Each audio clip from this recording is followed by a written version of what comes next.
Hello Libra, welcome to the Plaid Oracle. These readings that are coming in this eclipse space are in a different format. If you did watch the collective eclipse reading, then this is familiar. So we start with the Cantigee Oracle. A hummingbird in languor. Now it's interesting to me. So the book is very detailed, and there's a little story that goes with each card, and then there's kind of key notes, and there's guidance, and there's use as an icon and a portal, and for creative prompts and different things. And what's interesting is that the story for this is 3 paragraphs long, and the first 2 paragraphs talk about something very different than the third. And they are what is important here for you. So there's something already beginning here with knowing what parts of something are for you. In a wide green valley, there lived a pear tree covered with pale blossoms containing nectar sweet enough for the bold tongues of gods. The gods passed by this tree without noticing it, absorbed as they were in straightening out the messy affairs of humans. This left the sweet flowers to be discovered by a fortunate hummingbird one fine spring morning, as the sun's rays lit the delicate petals like stars. A mutual fondness developed between the hummingbird and the pear tree. The wee bird deftly pollinated all the pear's blooms while drinking and humming in sweet satisfaction. Eventually, the pear tree invited the hummingbird to nest in its branches, and the little bird happily agreed. Each night, the hummingbird's heart beat a light pulse that massaged the pear tree's branches. This little pulse rippled throughout the tree's wood and sent its sap into a pulsing flow, moving in concert with the little bird's blood.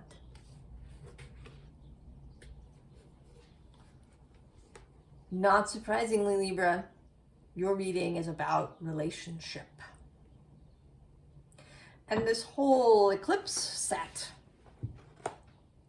well, I think it is about many things, and maybe more of one thing for some people than for another, certainly depending on where it shows up in your chart. But Aries and Libra are about relationship with self and with other. And your reading, Libra, is primarily about relationship with other. I mean, it starts with you, of course, but relationship with other. There's also something here that that's been showing up through the readings about noticing, about paying attention, about seeing things that are new and different, particularly. Also seeing the subtle, right? The gods in this little story pass by the nectar without noticing it, right? Too, all right, involved in things. Now, at the bottom of the deck is the exploding star, which is a pivot point, a beginning and an end. Star matter coming together, forming stars, forming planets, then exploding out, the shifting of this and that. And that makes me think too of how we are in a really good relationship, like a really good conversation, where you say something and then you listen deeply to what your partner is saying, and then they listen deeply to what you are saying, and so the conversation really grows and gets deeper and more interesting as things are exploded and reformed and shifted and changed. There's also a feeling of alchemy in this whole reading. That's another theme that shows up here, and how that can work around relationship.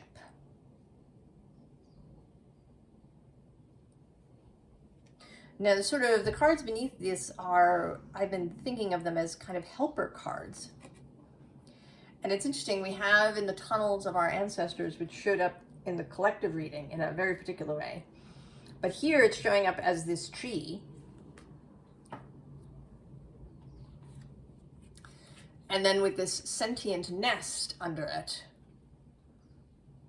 as this idea that, oh, right, there's all this life around us that we are in relationship with. So this isn't solely about you and another person. That is probably the trickiest aspect of relationship, right? We may have really beautiful relationships with the pear tree growing in our yard, or the the bird that builds a nest there, or with our pet. These are the relationships that are often very comforting and very simple. And it's with people that we have the most agita. But everything can teach you about relationship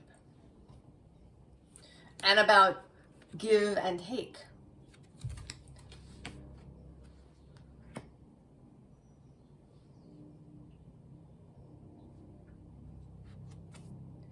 So these sort of supporting cards, the supporting cast, starts with the beloved, of course, with love, with the heart space, with how we feel about others and how we share about others. A definition that I've heard for love that I really like, that to love is to take someone as part of yourself.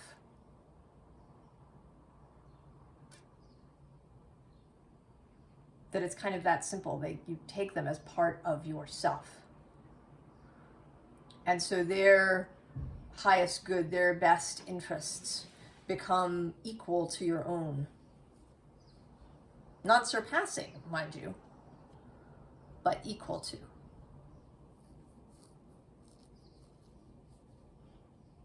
So that considering them is not even, right, it's not a chore. It's just, what you do is you would consider your own best interest. Now the helper card, interestingly, is the sorcerer, and then below that, the curse. And I want to say that this is the first real instance of alchemy, the sorcerer converting the curse. And the word sorcerer or sorcery, part of its etymology is from a word meaning to change fate. So a sorcerer can not only see what is in store, right, by a divination, but can change it. And wouldn't that, right? That's why sorcerers are dangerous, isn't it? Sorcery to change fate, right? That's power.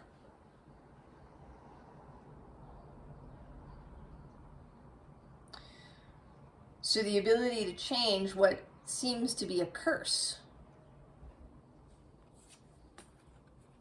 into the beloved. And the place where that's often the most difficult for us is with relationships.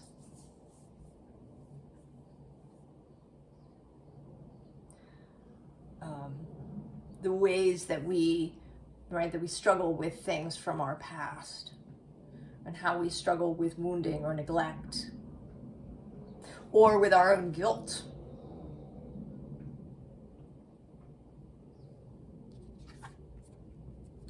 And so the witness, to really listen, really listening deeply to someone else when you're having a conversation.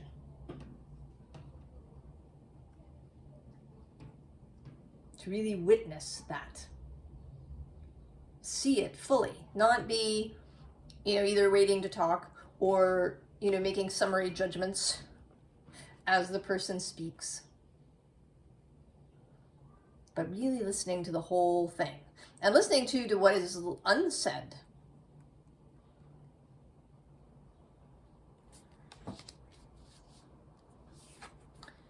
And then soul retrieval.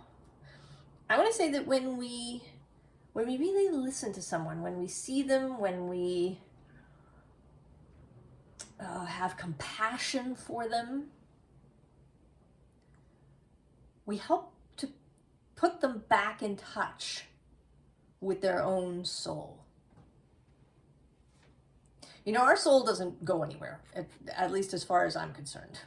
We're the ones that wander off somewhere. Right? It's not soul loss, I think. I think it's the other way around.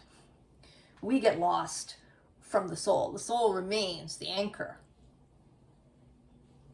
And we wander away. And we have to find our way back.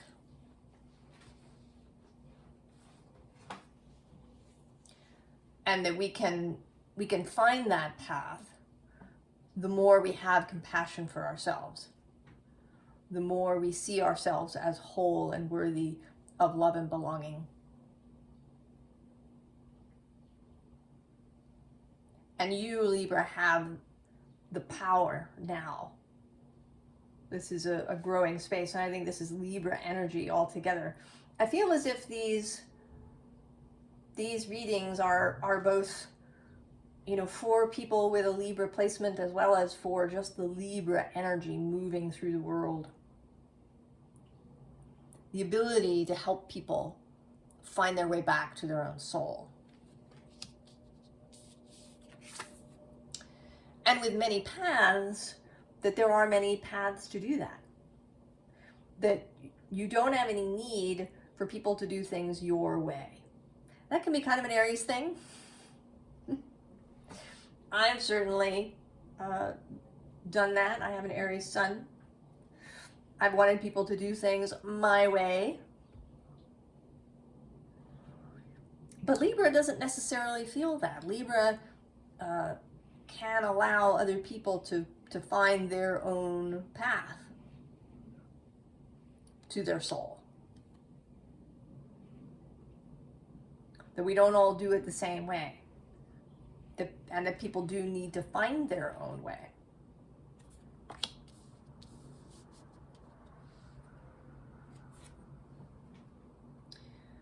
Oh, the fairies. This is the dressing and undressing of a salad. And the two concepts here are that the dressing of a salad, you know, takes some paying attention and, you know, discernment of what wants to be in your salad and how you want to put it together. But then the undressing is kind of, right, that's like a miracle. That you can take a salad that's mixed, you know, and is, right, covered with dressing. And that you can then undress it. Bring it back to its previous form. And there's a sense of alchemy there too. Of taking something that was painful and difficult and turning it into something generative and awesome. Which may seem at times impossible. It may feel that way. But it is in your power to do it. And the helpers here are, first of all, the singer of transfiguration. And then Caitlin the Sylph, who is kind of the intellectual fairy, the fairy of mind, the fairy of cleverness. So there's cleverness here.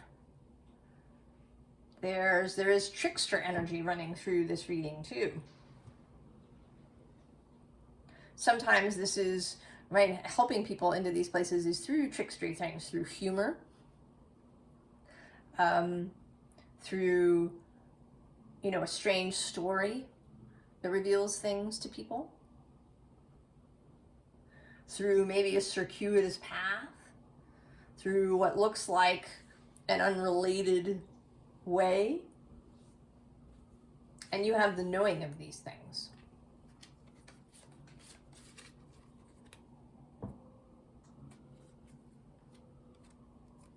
So transformation again.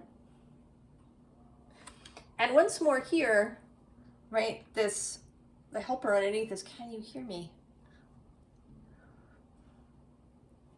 Really learning and remembering to listen. And actually below that is treasured memories. So again, taking what was and transforming it into something new.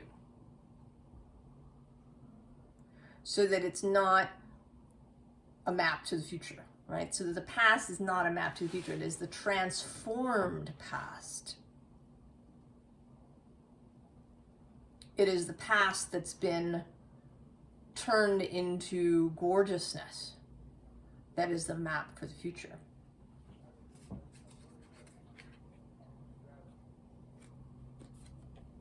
And so we have the Ace of Fire. The new inspiration, the new way forward.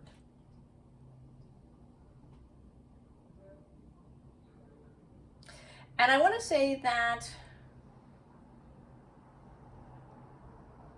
while this is about deeply listening, it's not about encouraging people to tell the same story over and over and over and over again. They may need to get something off their chest. But then there is an encouragement to turn in a new direction. So not just witnessing maybe their hurts, but witnessing their creative ideas, because that's something that may have been squelched in the past too.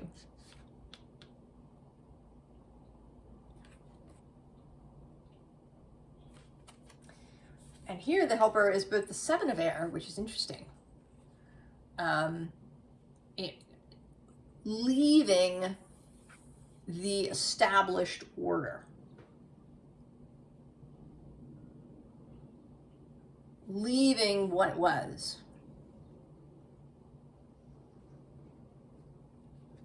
And with the Knight of Air, allowing for the new arrival, the new message,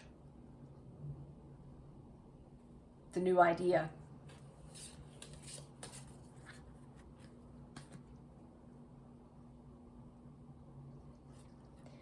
And creating a new establishment, right? The exploding and the coming together.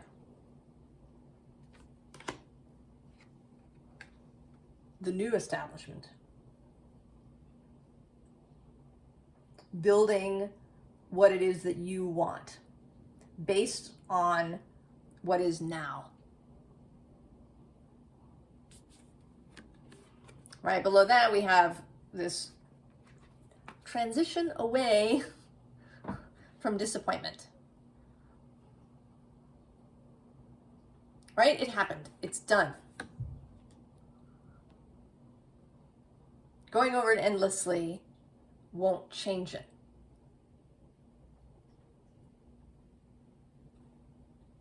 Once you kind of spill it out of yourself, or whoever you're talking to has spilled that out of themselves, then the encouragement is to go forward and not to tell the same story over and over and over again.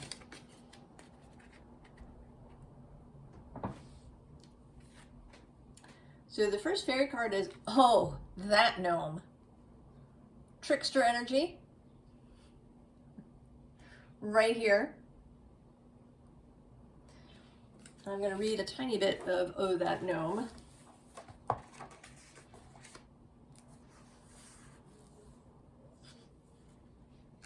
This is the trickster who exists in every world. He comes to us wearing our own faces to fool us into thinking that his ideas are our own. He brings creative chaos into our lives. He helps us break down old habits by showing us how silly they are. He encourages us to fall on our faces so that we get a different point of view, looking up past our mud-smeared noses. He helps us to get ourselves into situations in which we discover gifts we never knew we had. often because there is no other way out of the mess we cut ourselves into.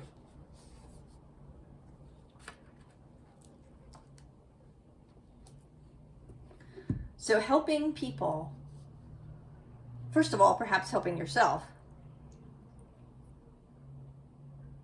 but then helping others to see things differently, not by going at it directly, because that often, right, that's actually kind of an Aries way, right? Just charge in with your ram's horns and, you know, kind of explode what's there. And there are times for that. But here, in this moment, that is not what is suggested for you, at least, if you've come to this reading. The more circuitous route, right? Many paths. That meandering path from the Sacred Forest Oracle that keeps coming up in readings. This trickstery energy. A dreamer energy, actually, here with Sleeping Beauty's dream. The dreamer energy.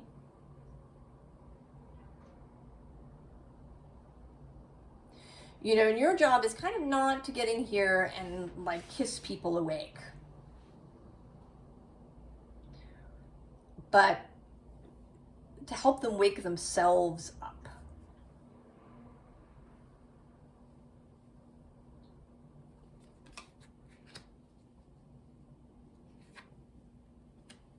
And then the red garden, right, to understand that we don't have to live in this castle surrounded by thorns. I mean, the thorns can, right, they are a form of protection, right? She was in there asleep. It kept every, you know, kind of random person from coming into the castle and messing with things. And when we're asleep, we need that. Or at least we think we do. We need the strong walls. The wall of thorns to keep other people out. To keep out all the dangers. We need a high wall around our garden. But once we wake up, we see that it's not necessary. That we can live, right, in this really lush garden that doesn't have walls. Right? In fact, that the garden can kind of explode out of the walls and move outward. All right, that our roses, that you know, we can spread our garden around. Now, not everybody walking there is going to see our garden. Like the gods who pass by the pear blossoms, not everyone may necessarily see your blossoms. But you're not here just to be in touch with everybody. You're here to create this garden, and the people who are able to see it will come and see it. The people who are ready will meet up with you. And that, right, may be a growing number eventually. It may really spread out. And your effect will ripple out, because then other people will become like you, the spreaders of the garden.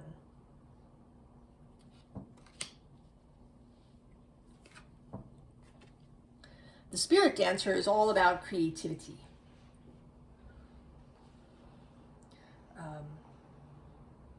And the joy of creativity.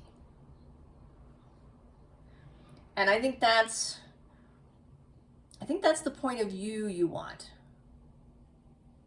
That what you are doing is creating this beautiful garden of relationships. that you are tending your relationships as you tend a garden. You're not going out there with the purpose of healing those 6 people.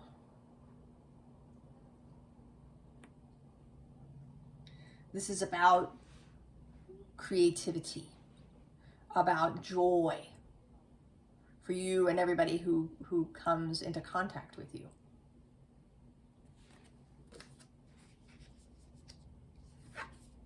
So we have this lovely 6 of water. You know, this kind of energy of beautiful days, the energy of spending time together, of, you know, really enjoying one's environment, of having a beautiful environment. That is certainly part of your remit, Libra. You like harmony, not just in relationships, but in your environment, which is actually, right, that's just another relationship. Instead of with people, it's with your living space and all of the items in it. So having a beautiful, harmonious space to live in and enjoy. And there's also here, right, with this little child, right, there's a sense of imagination and play and beginner's mind.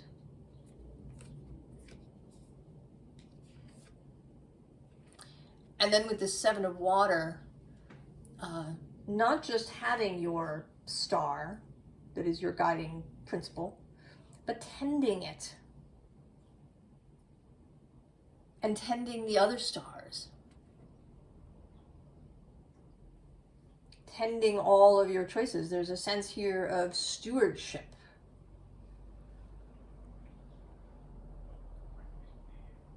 And that you're really doing this with all of the relationships around you.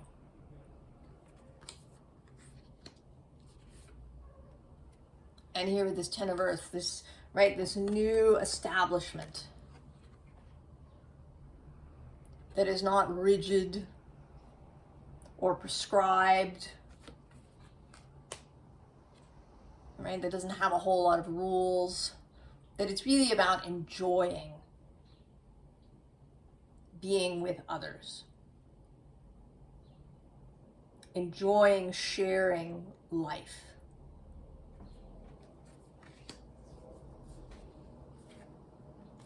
Now, She of the Kruach has, I think, come out in all of the eclipse readings so far, I think.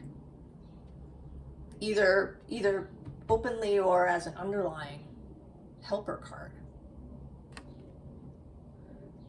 This is prime generative energy, the overflowing cup, right? The womb of the stars and the universe, source itself, that is showing up in all these readings, our ability to tap into that generative principle.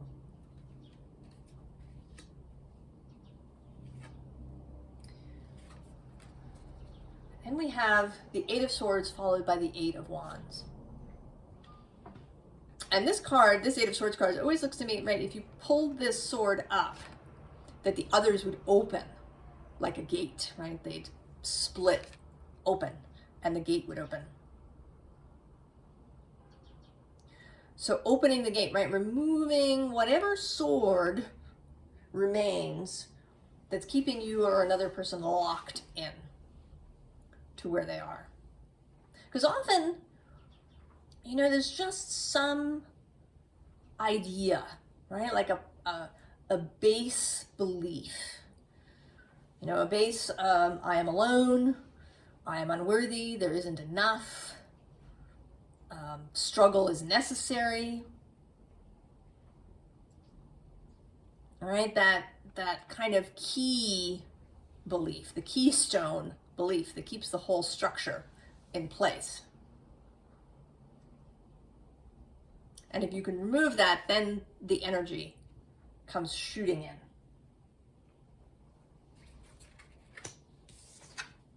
And you get the Ace of Wands. Here. This Ace of Fire. The wand to carry forward into the new space.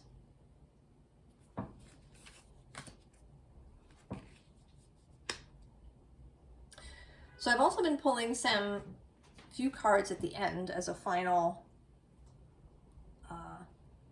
message.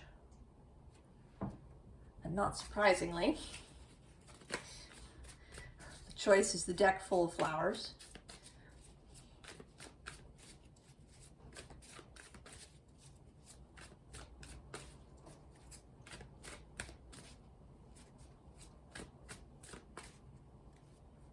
Okay.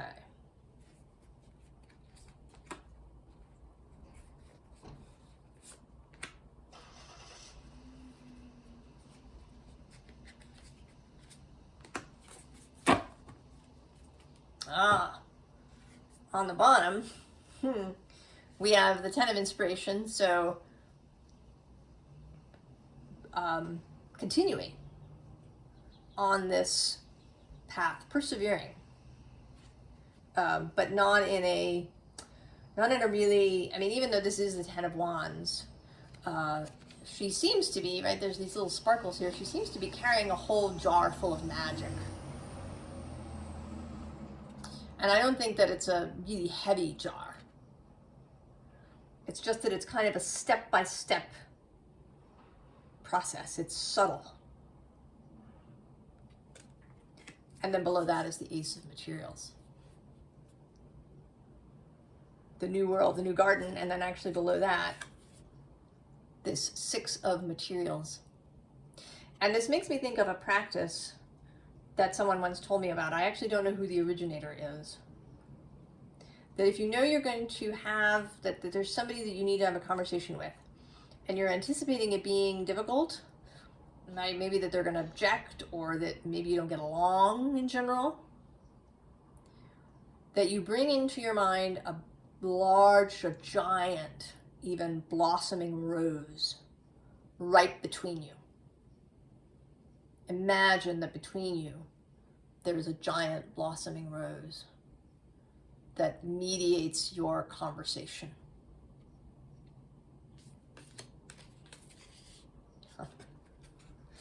And then also at the bottom of this deck here, the Page of Materials, right? Think roses. Think flowers. Think nectar.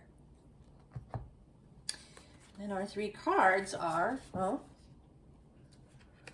the Two of Voices, making the choice to, right, to leave this hair pulling arrangement that's happening up here and just go.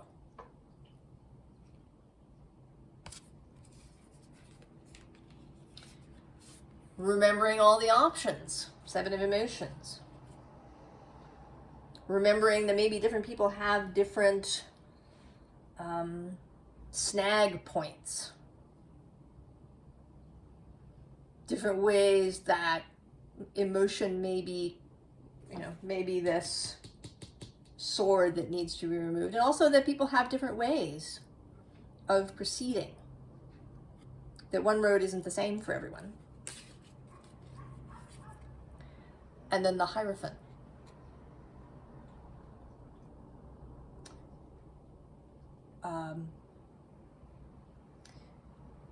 A kind of, it's been sort of coming up in these readings as a shamanic energy,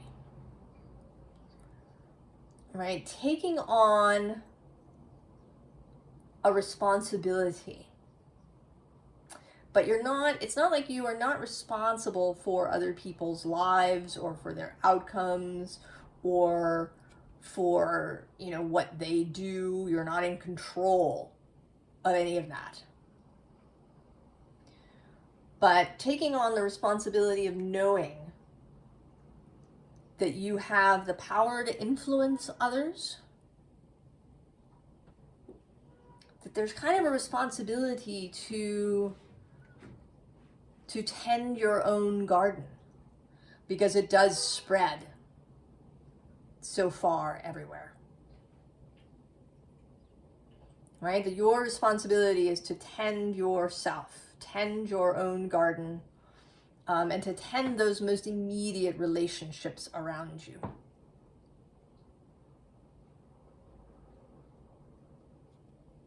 Because it is such an influence.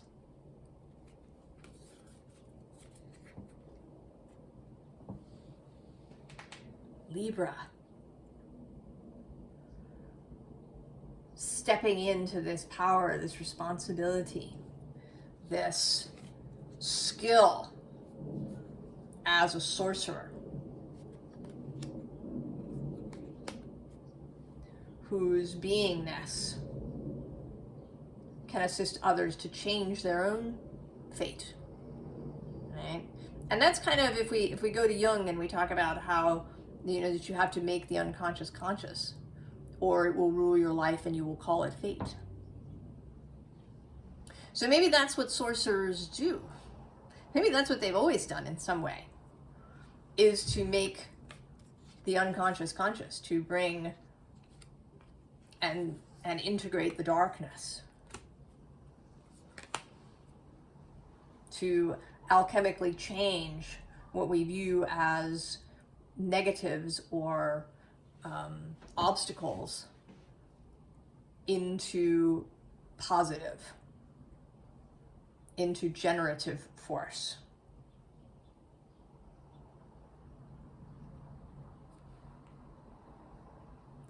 So Libra, I hope that you are enjoying this eclipse space. I wish you all the very, very best, and I will see you next time. So long.